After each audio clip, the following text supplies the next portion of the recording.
The antique silverware caught the candlelight, casting a warm glow across my aunt's farmhouse dining room in the heart of Washington's Puget Sound.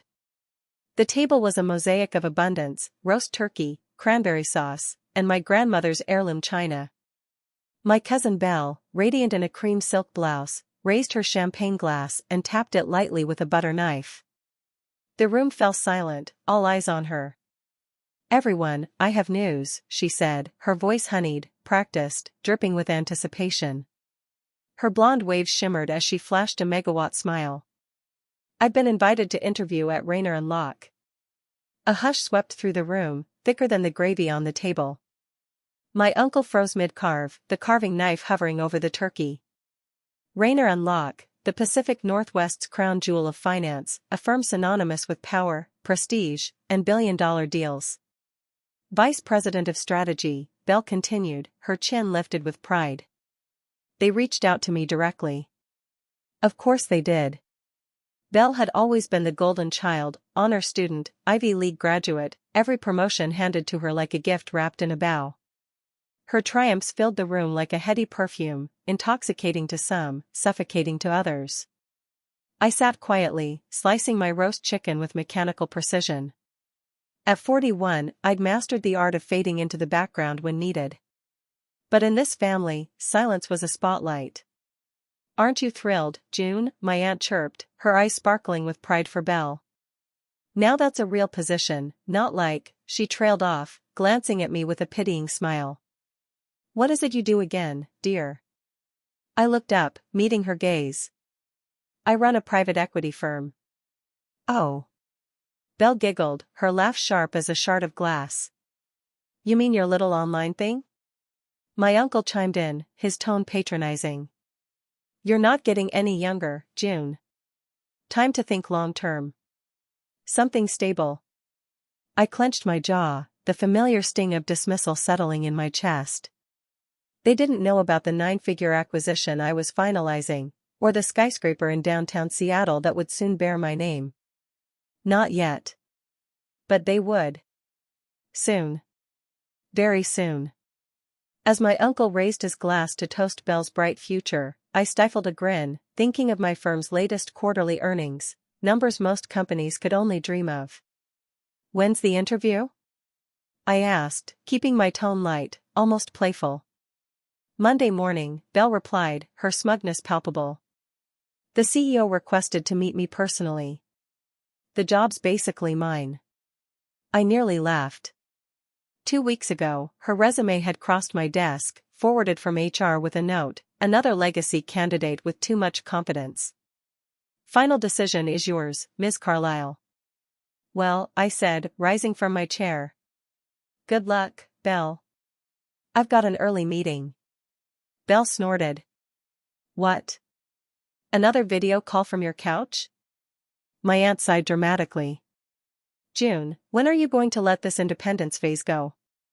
Your uncle could have placed you at Rayner years ago." I thought of the polished plaque on my corner office door, "June Carlyle, CEO, Rayner & Locke Capital." "You're right," I said, gathering my things with a calm smile. "Maybe it is time for a change." They thought I was surrendering.